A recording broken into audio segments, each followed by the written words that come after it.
Welcome to our podcast, The Screwtape Letters, Confronting Evil in Our Time. I'm Ian Faith. And I'm Galen Belinsky. In each episode, we will unpack one of C.S. Lewis's 31 letters and illuminate the nefarious schemes that the devil and his minions play in our world today. Understanding how the demonic forces seek to separate us from God helps us to expose them, reject them, and pursue Jesus as the center of our lives. Subscribe and join us and our guests on this journey, The Screwtape Letters.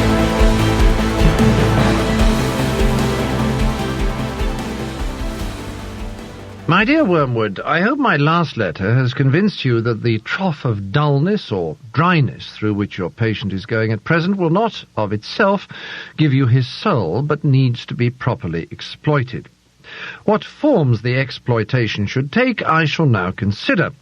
In the first place, I have always found that the trough periods of the human undulation provide excellent opportunities for all sensual temptations, particularly those of sex. This may surprise you, because, of course, there is more physical energy, and therefore more potential appetite at the peak periods. But you must remember that the powers of resistance are then also at their highest. The health and spirits which you want to use in producing lust can also, alas, be very easily used for work or play or thought or innocuous merriment. The attack has a much better chance of success when the man's whole inner world is drab and cold and empty.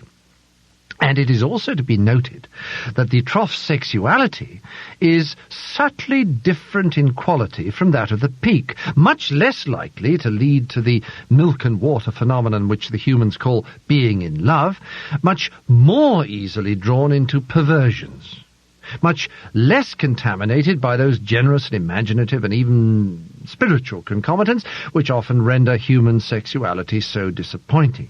It is the same with other desires of the flesh. You are much more likely to make your man a sound drunkard by pressing drink on him as an anodyne when he is dull and weary, than by encouraging him to use it as a means of merriment amongst his friends when he is happy and expansive. Never forget that when we are dealing with any pleasure in its healthy and normal and satisfying form, we are, in a sense, on the enemy's ground. I know we have won many a soul through pleasure. All the same, it is his invention, not ours. He made the pleasures. All our research so far has not enabled us to produce one. All we can do is to encourage the humans to take the pleasures which our enemy has produced at times or in ways or in degrees which he has forbidden. Hence, we always try to work away from the natural condition of any pleasure to that in which it is least natural, least redolent of its maker, and least pleasurable. An ever-increasing craving for an ever-diminishing pleasure is the formula. It is more certain, and it's better style. To get the man's soul and give him nothing in return, that is what really gladdens our Father's heart. And the troughs are the time for beginning the process. But there is an even better way of exploiting the trough. I mean, through the patient's own thoughts about it. As always, the first step is to keep knowledge out of his mind. Do not let him suspect the law of undulation. Let him assume that the first ardours of his conversion might have been expected to last and ought to have lasted forever, and that his present dryness is an equally permanent condition. Having once got this misconception well fixed in his head, you may then proceed in various ways. It all depends on whether your man is of the desponding type, who can be tempted to despair, or of the wishful thinking type, who can be assured that all is well.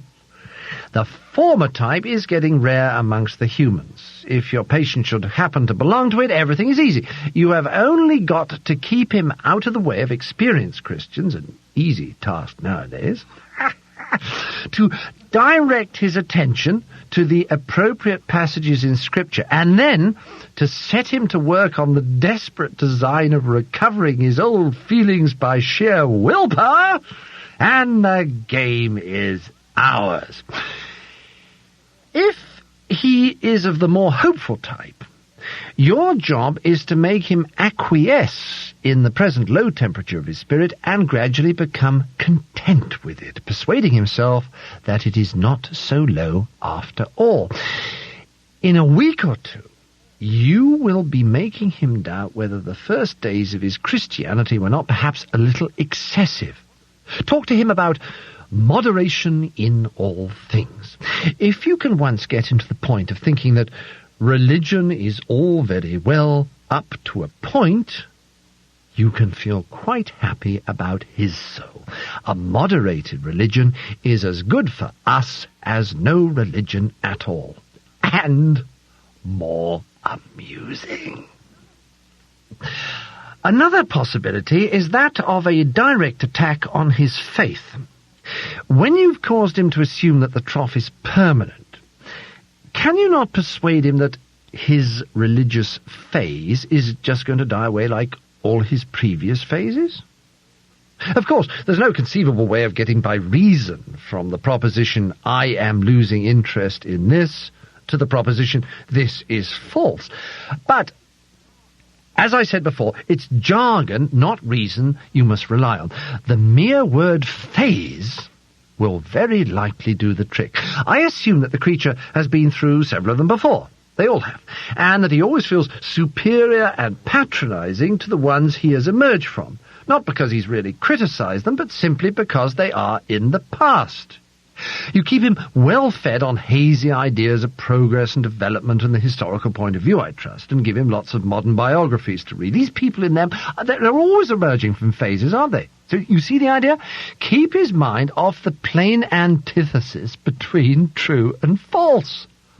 Nice, shadowy expressions. It was a phase. I've been through all that. And don't forget the blessed word, adolescent. Your affectionate uncle, Screwtape. Screwtape Letters, podcast letter 9. Just for our audience, we have a website, which is our show site. It's called screwtapeletterspodcast.com. There's some special clips on there that you won't find within these podcasts, and we're going to be adding, as this grows, extra content. There's going to be takeaways that you can get there, and just more things. So go there, subscribe again, screwtapeletterspodcast.com, and let's dig into letter 9. Now, Galen, we talked about how this letter and letter 8, it's almost like a continuance. Yeah, it's kind of hand in hand for sure. So letter number 8, we're talking about the peaks and the troughs, the highs and the lows of life. He says, don't get too excited when your guy's in the lows. That's actually the best time that he might end up getting close to the Lord. But in this letter, he's saying, now, but if you do find your patient in the lows or the troughs, here are some good ways that we can exploit that. So this is kind of the enemy's tactics. And so if you're even in a position where you're in a dark season, a low season, going through a difficult time, this is unpacking what the enemy's tactics are to really exploit that. Brilliantly put. And he talks, again, he uses this term, the law of undulation. And for everyone, if you're just jumping in on this letter, that it's the ups and the downs of life. And the fact that both happen, it's a natural. They do. It's natural. See, that's the explanation of it. It's natural, and I think it's God's plan. You see it throughout the Bible with all of the characters within the Bible that you read about. David, he's there. God, why have you forsaken me?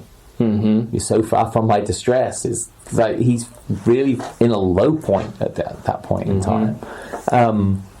And so that's important. And then they dig in here about how when you're at that low point, again, that exploitation piece, and they say that troughs are especially useful for sensual temptation during that time, because I think people are trying to escape from the dark moment, from that trough, from their despair or their loneliness or whatever it is, and so they look for that dopamine hit. Yeah, exactly. Going for the dopamine, going for the serotonin hit. So going for coping, a lot of your coping mechanisms. He talks about alcohol in here. He talks about falling into sex, so we're going to get pornography and things like that. You're going to be a lot more vulnerable to temptation for the things that just bring some type of satisfaction, because it might even be really bad. Everything hurts right now. Right. I'm in emotional pain. I'm in distress. I don't see any hope. I just give me anything that can alleviate some pain and bring me a little bit of joy and pleasure. Which he actually goes on to talk about the fact that it's really empty pleasure. Right, and he says that this is the moment that men can be drawn into perversions. I think that's really interesting, because I think if you look at the times, and we all struggle with vices, we all struggle with, Pastor Mark has this saying that the only men who don't struggle with sex are dead men and liars. Right. And it's so true. Spot on, yeah. And we've all struggled with this as men.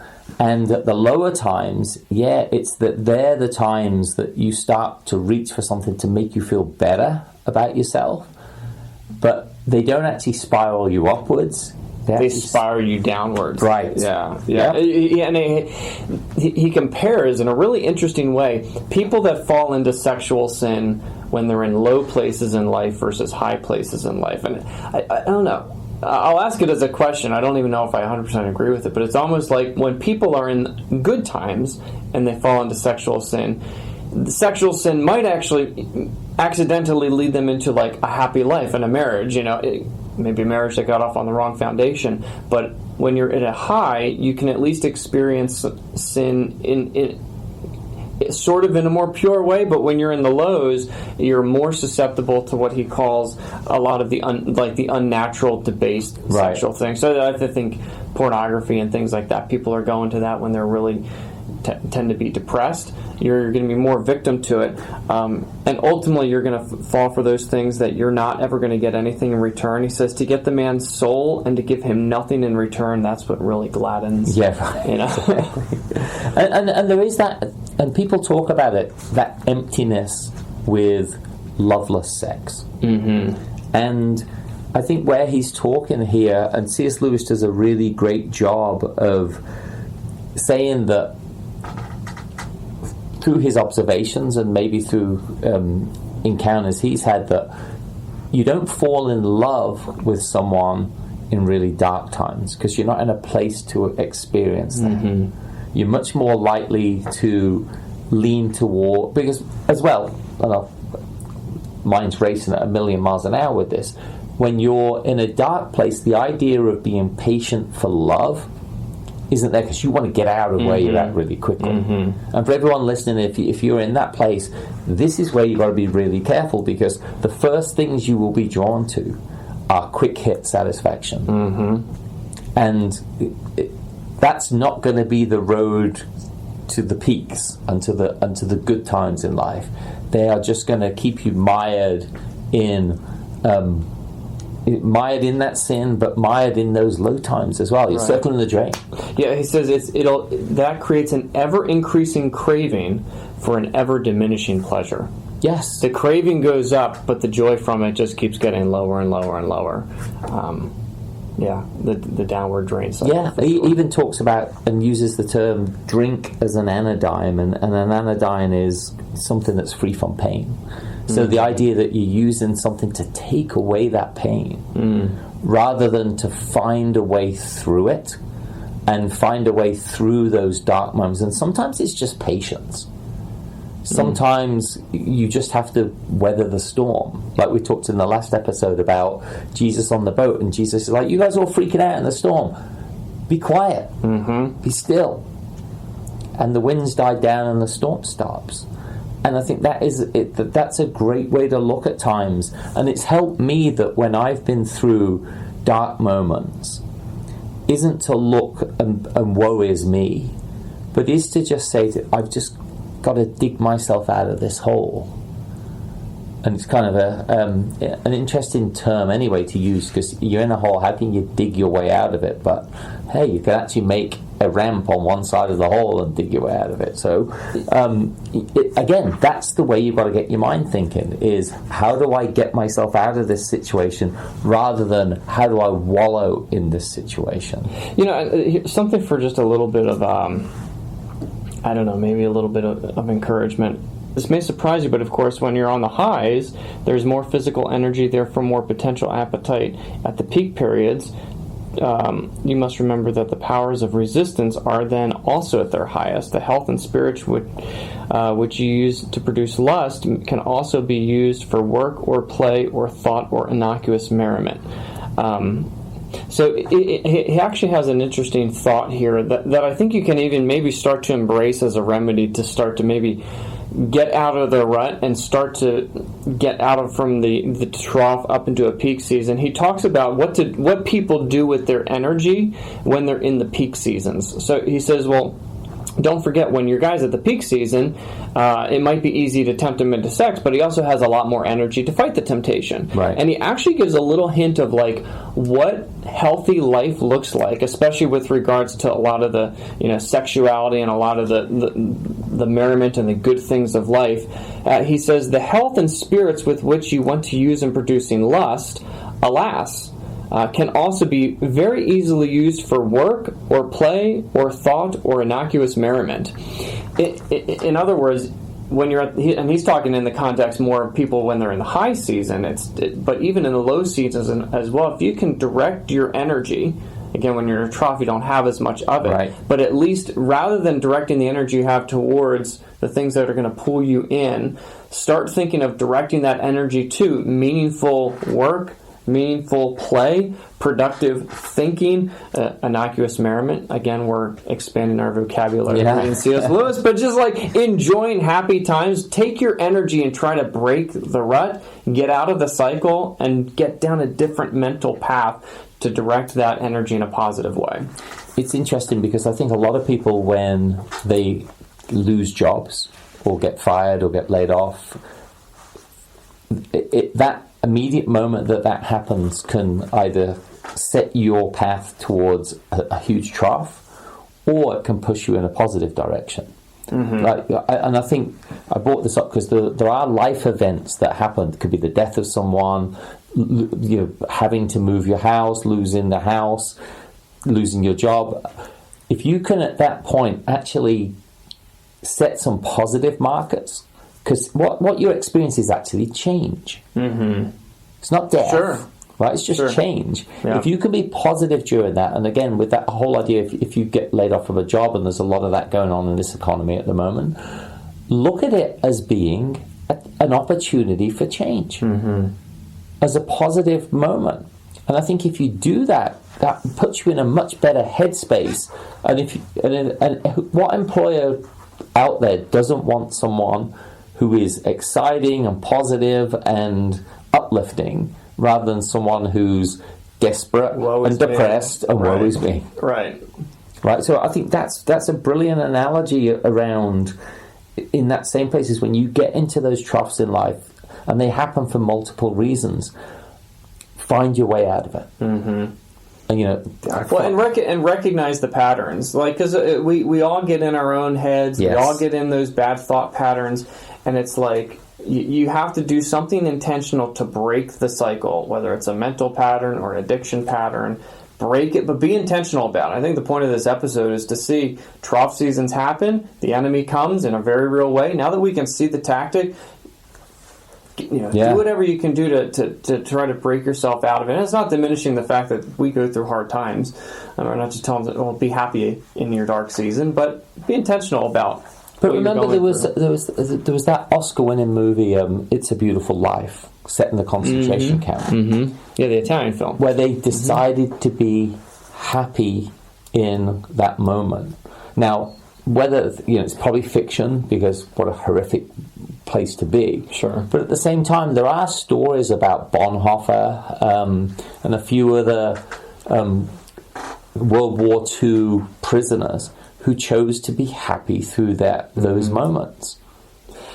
And it totally befuddled the guards and everyone else that they were too sweet. And they increase the torture and they increase the cruelty, but they just were like, look, this is just the journey, and this is my suffering through this. Most people we're talking about here, they're going through minor things. I crashed my car and I've got to pay $500. Yeah. That's it, right? You know, and then $500. I'm not diminishing. That's not a lot of money for most people. It is, but it's not a time to be just completely down on yourself. Yeah. It's a time and a moment where I think God's nudging you for change. Sure. And I try and look at life like that, and it keeps me positive through the ups and downs. No, I'm with you 100%. I've probably at times in life been too much of an optimist and not been realistic. And I think you have to hold two things in balance really well. I think you have to realize bad things happen, and there are bad days. And like, don't, you know, if there's a negative emotion you have to feel or process, go through it and embrace it. You be real. Yes. Be really, like, don't just be a cheesy, everything's amazing type of person. But I think as you grow in your emotional and spiritual maturity, you have the ability to embrace the negativity, but still choose to be happy. Yeah. And I think that's a mark of a good, mature, emotionally wise person. I do believe I'm with you. You can't be oblivious. Or you can't be oblivious. No. You gotta live in reality. Yeah. You have to be realistic. But I do think happiness is a choice, and you always have the opportunity to be grateful. Right. You always have something to be grateful for, and that's even one little thing that will start to rewire your brain. You cannot be like grateful and sorrowful at the same time. The two emotions can't exist at the same time. So start by listing things that you're grateful for. That can snap you out of it. And the devil absolutely, and his minions, want you to be negative. Right. All day long. I don't think anyone would dispute that that's something where they want you in there. Now, it talks about how any pleasure, healthy or satisfying, is God's. And how they're the things that he wants you to embrace. But he also talks about how there's an ever-increasing craving for an ever-decreasing pleasure being the formula that they use. Mm-hmm. So it's what can we do to increase your pleasure, knowing it's going to eventually become an ever-decreasing pleasure that's going to get you hooked on more of the worst. You get more and more of you, and you get less and less of it. Yeah. Well, I'm even thinking about drug addiction. And you look at it in there, you start with like a little, and then I need more, and now I need more, now I need more, and more, and more, and more, until it overdoses you. Right. Or kills you, or puts you in a place where you're just destroyed. And it's that ever-increasing craving for that decreasing pleasure formula. Mm-hmm. And if people are smart enough to say, hang on a second, maybe this is one of those, it could be food, right? Because you think drugs, or drugs may be always wrong, but and then pornography, always wrong. But then you go food and you're like, really, is it bad that I now eat more food and then more food? But then you become a glutton. Mm-hmm. And then there is that side of things where, and I think the dark side is very clever, the way it finds things within different people's lives that it can amplify for the negative. 100%. Are any of these things, like you said, some of them good, some of them bad, but are any of these things filling a role in your life to compensate for pain? And you're now leaning on them outside of what they're designed for? Are you leaning on sex, whether it be pornography or sexual relations, to fill a hole in your life? And now you're not pursuing sex the way God intended. You're pursuing it to fill your pain. You're not pursuing food for the way that God intended it. Now you're eating excessively and unhealthily because you're using it to satisfy your pain as your coping mechanism. Then he moves on to an interesting idea about, and I love this line. This one really hit me. He said, keep the patient out of the way of experienced Christians. And then in a very Monty Python voice, he says, it's not hard to do nowadays. Of course, this was written, 80 years ago?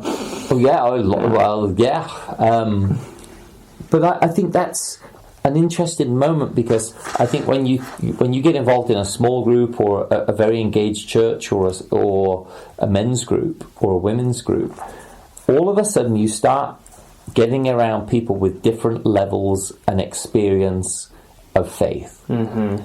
And getting advice, and look, and I'll even caveat our advice here is like, we're never going to be 100%.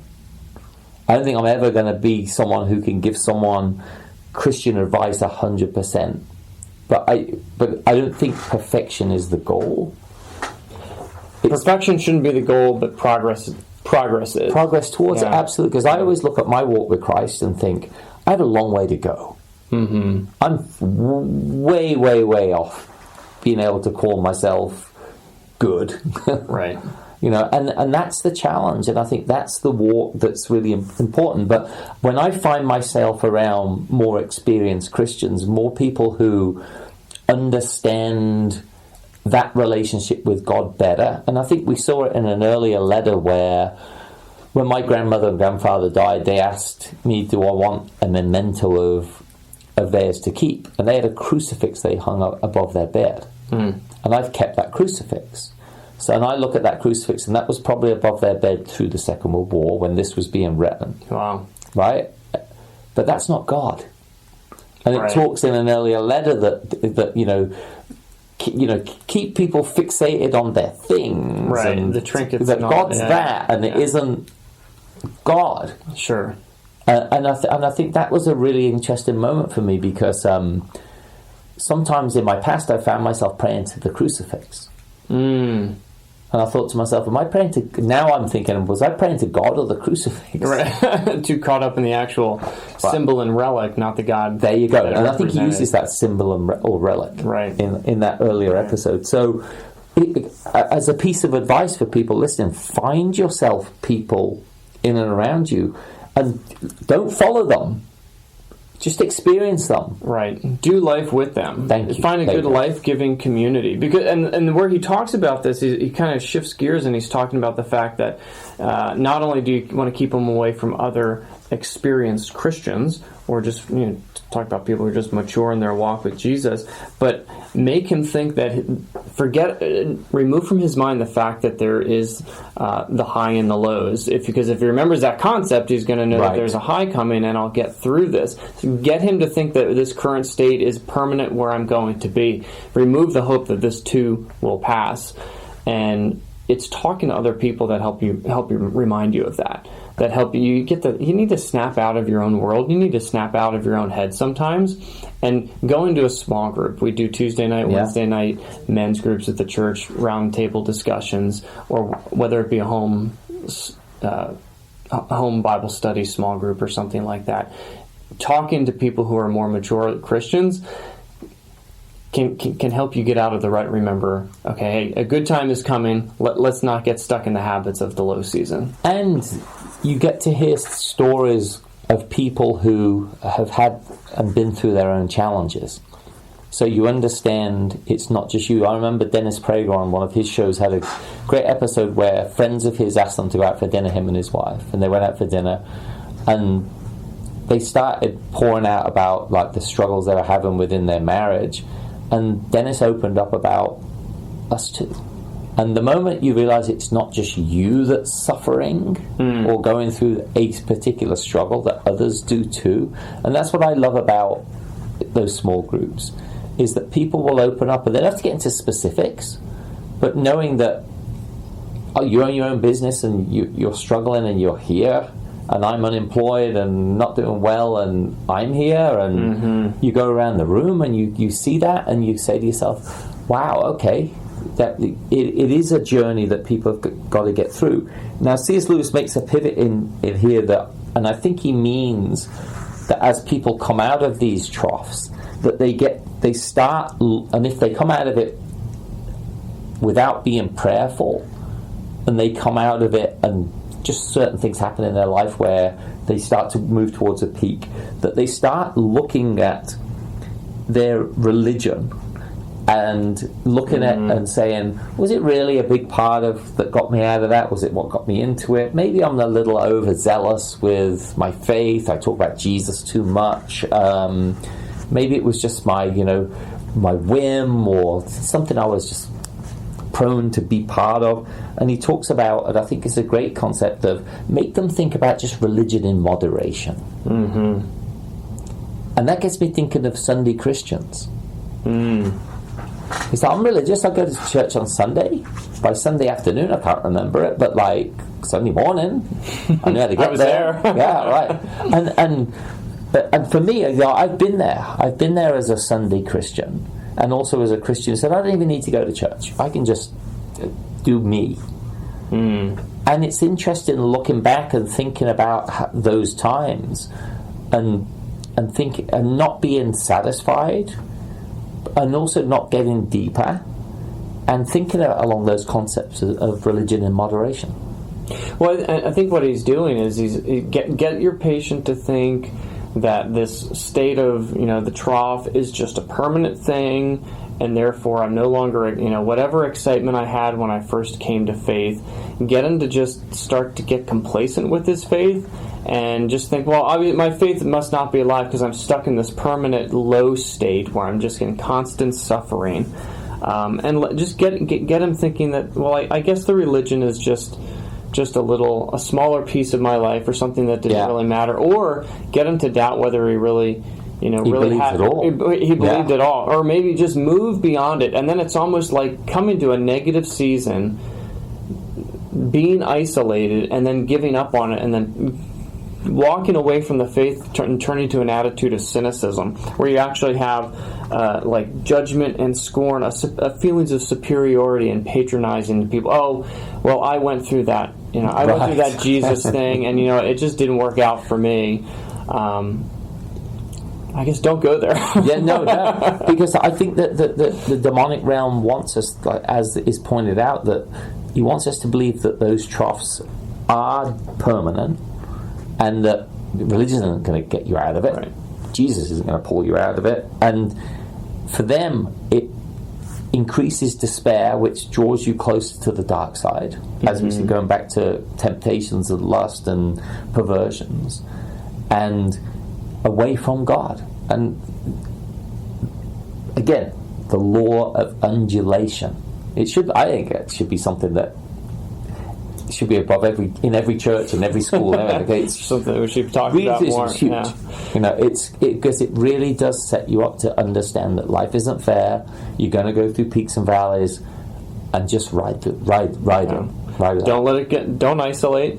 Don't let it turn you cynical. Yeah. Don't let it take your joy is another thing. He talks about that in there. Think that I'm just stuck in this forever and now I'm a joyless creature. Don't let it pull your faith. And get around people that can help you get out of it. Yeah. And there's some good advice in there. Find yourself a small group. Share your troubles. Share your challenges with people that you can trust, and you'll usually find that in church small groups. And just have that faith to be able to continue that journey with Jesus at your side, knowing that you're not the only one who's ever been through it, and you're not the only one who's ever going to go through it. Right. That's it for our letter 9. Again, screwtapeletterspodcast.com. We'd love to hear you. Subscribe over there, and we'll see you on the next letter.